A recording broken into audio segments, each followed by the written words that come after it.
like, let's say you're a flipper, right? So let's say you want to start, hey, I love doing flips. And, there's a lot of great flippers that I know where it's like, I have one flipper tell me, it's like, yeah, like I love the money, I love the profit, but I just love the fact that I'm able to build someone's dream home. Mm. Right. And I'm like, dude, that's cool, man. That's awesome.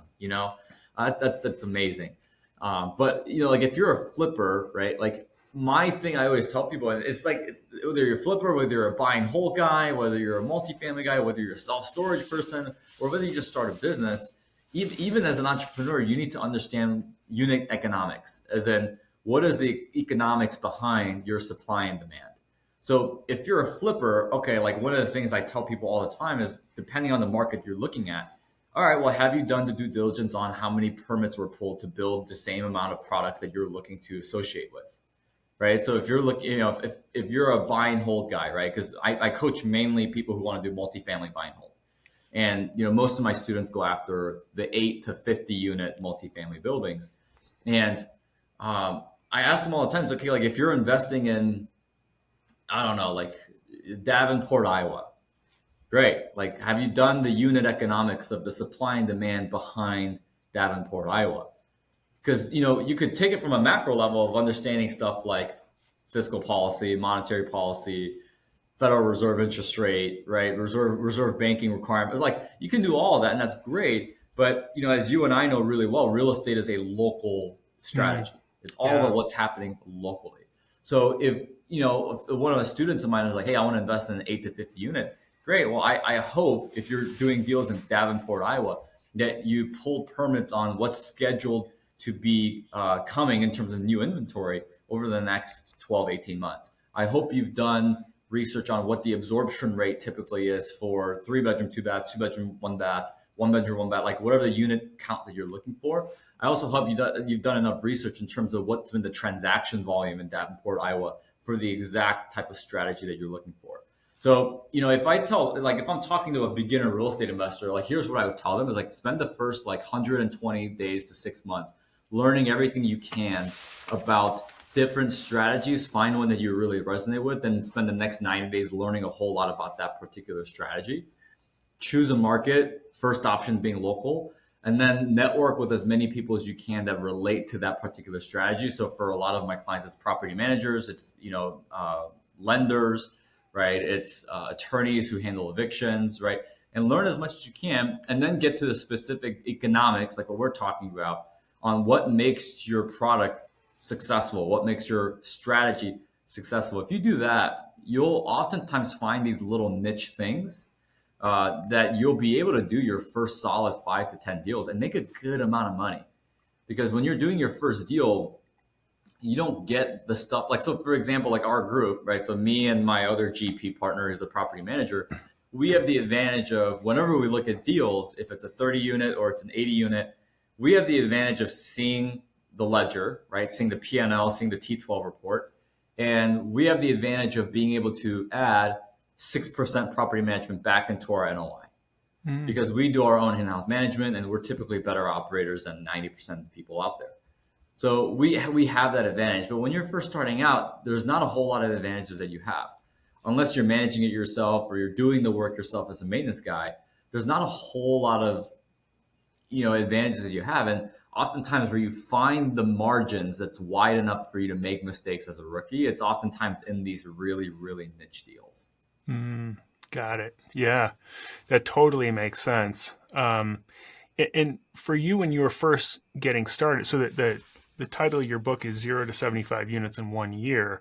That's huge growth in 1 year. Most people I talk to don't accomplish near that in their first year. So I guess what was it that you guys did different that led to this amount of success? And also, were you worried at the time growing that fast? What if this doesn't work out? We're putting a lot of eggs in one basket here.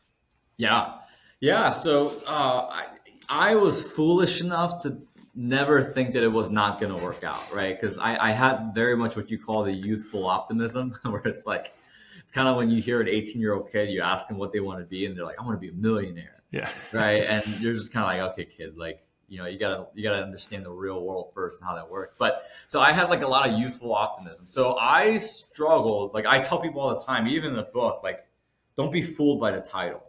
Because yeah, like we got 87 doors in 1 year, but what people don't see is the 3 years beforehand where I just struggled, right? Mm. Because I had 3 years of, I mean, listening to every podcast, reading every book, buying every course, and being part of every coaching program, but I wasn't able to do a whole lot of deals. Like it didn't pop for me, and because I was doing a lot of the same things that we were talking about. It's like talking to, like working primarily with brokers and just going on Zillow and LoopNet and just trying to put in offers, right? And like it bothers me when people are like, "Oh, it's a numbers game," right? Because I mean, yes, I get what they're saying, I get their point, but there's also ways to work smarter and not just harder.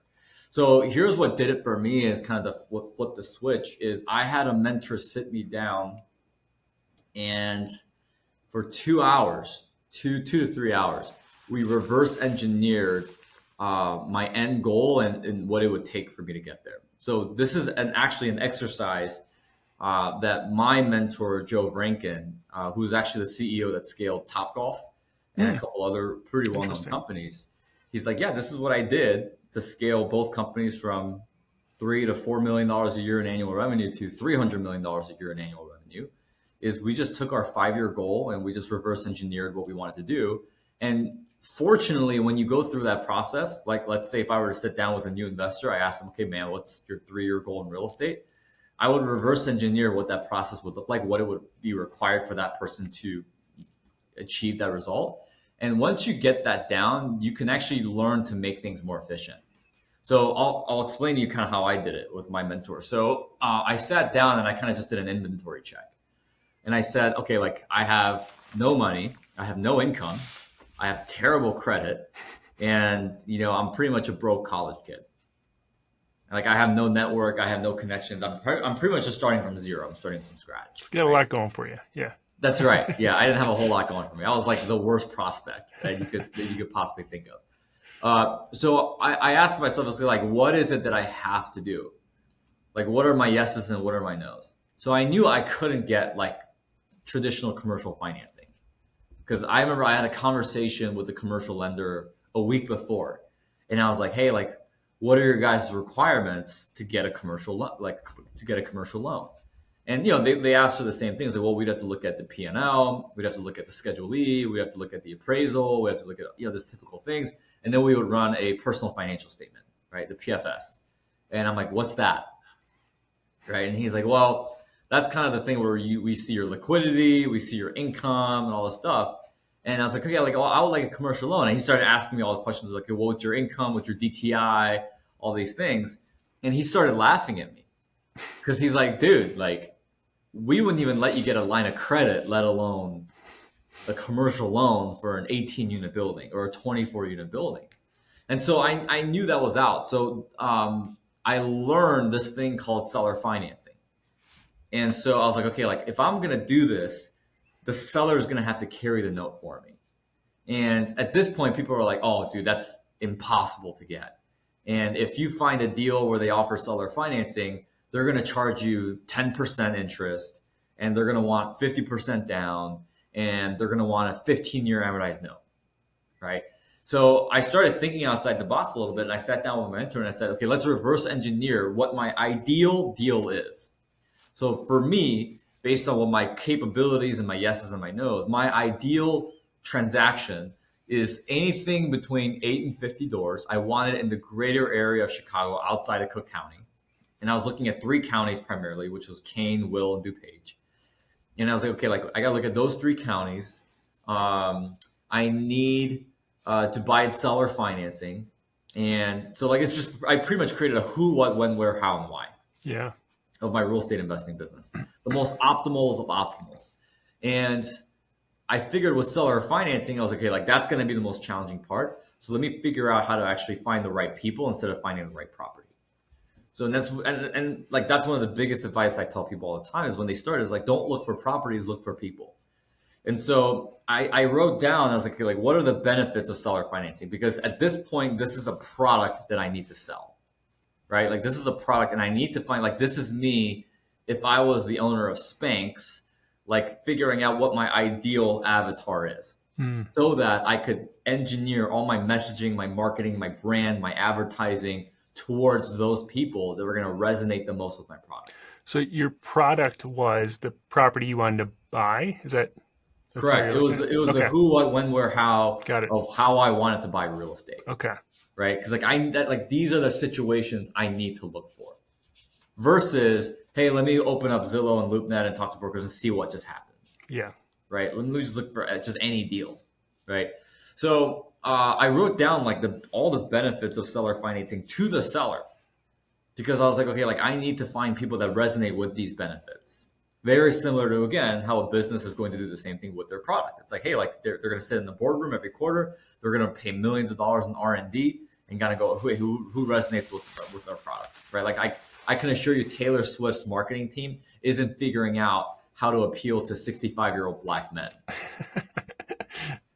It's just not going to happen. They're going to be like, okay, let's look for women, girls between the ages of 12 and 30. Yeah. Right. Who are probably more progressive in their voting. And, it just is what it is. Yeah. Right. So the benefits that I discovered with seller financing is that it actually had some really good potential tax benefits. There was some good potential tax deference.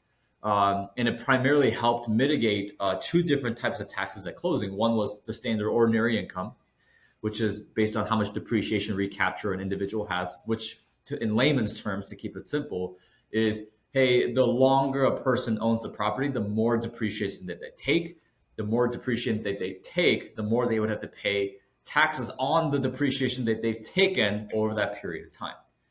So the IRS allows for 27 and a half years of depreciation schedule for a typical residential commercial property. So like a multifamily, right? If it's a rental property, right? That's what the IRS allows.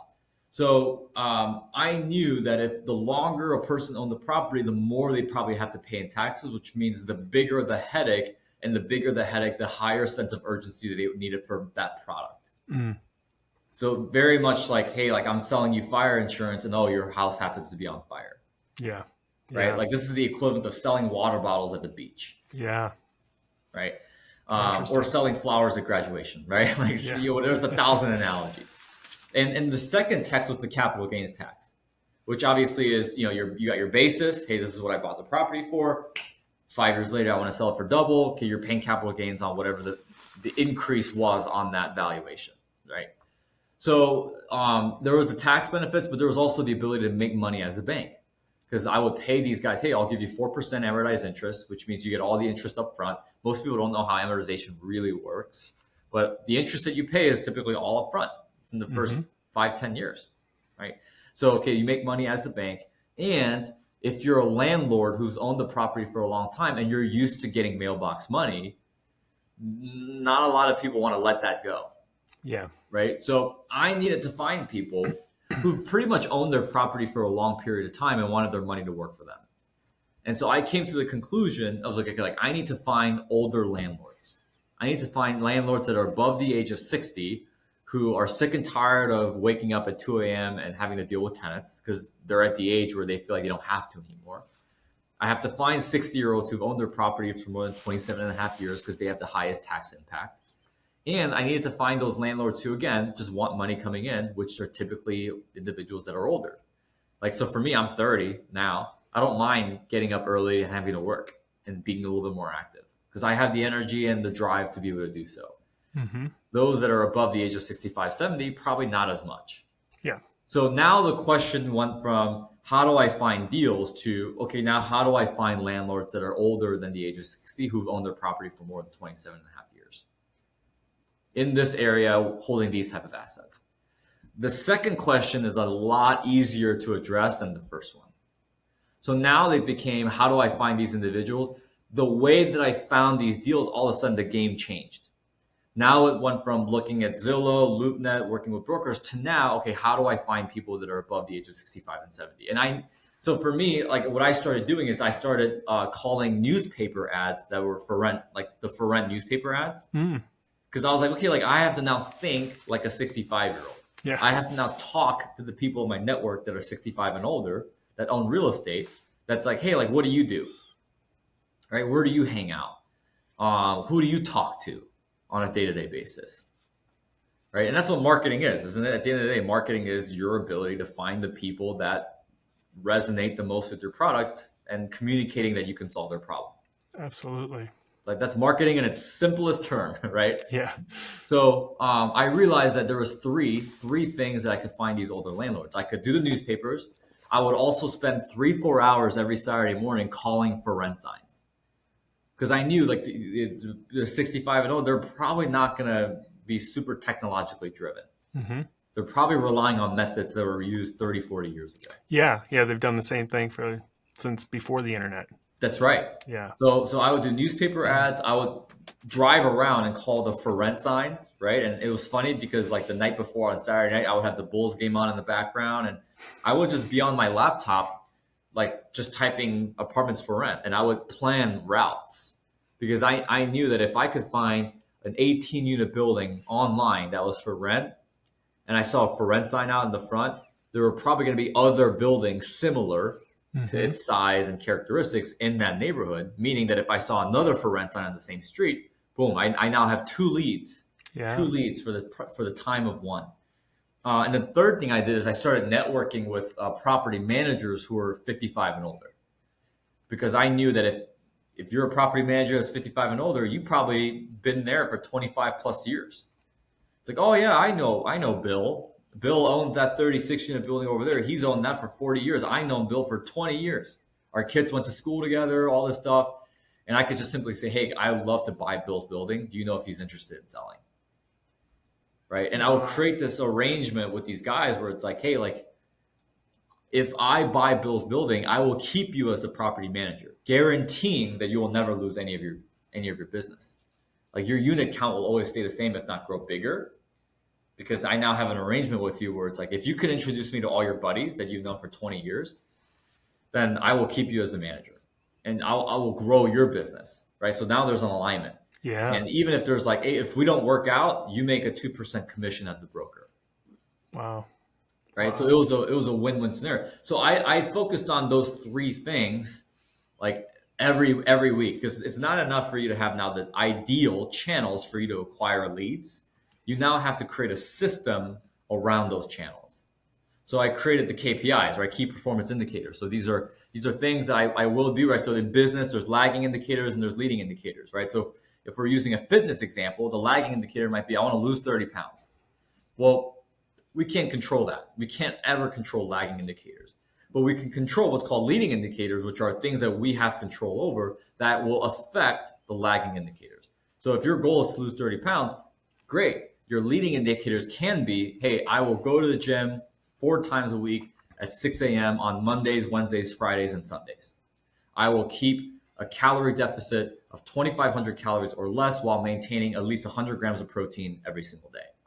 I will make sure that I don't get any more than X amount of grams in carbs and X amount of grams in fat, and I will cut out sugar between Mondays through Fridays. Right? So these are leading indicators that we can control. So if you're a beginner real estate investor, you can do the same thing.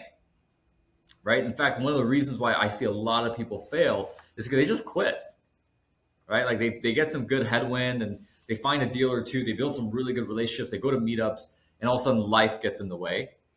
Right? So I created, after finding out, okay, I'm going to drive around, call for rent signs. I created that into a KPI, which was every Saturday morning, for 3 hours, I will drive around one particular market and collect as much for rent. Like I'll take photos of the for rent signs and I'll put them into my Excel sheet.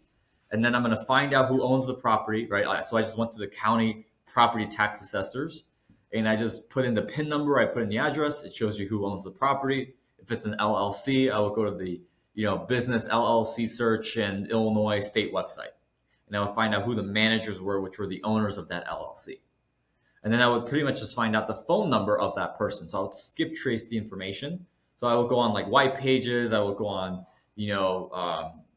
like just any of these websites that you find out the person's name, phone number, right? I would just Google them sometimes. Surprisingly, my most effective way of getting their attention wasn't actually calling them, because if people call us an unknown number, we don't really pick up. I would actually message them on Facebook and I would get the highest response rate. Because I hate to say, a lot of old people spend time on Facebook. They do, right? They post political stuff, right? Like Trump this, Biden that, right? Like that's where they spend most of their time. So I would reach out to them on Facebook. I would cold call them, and sure enough, a very high majority of the people that I spoke with were 60 and older.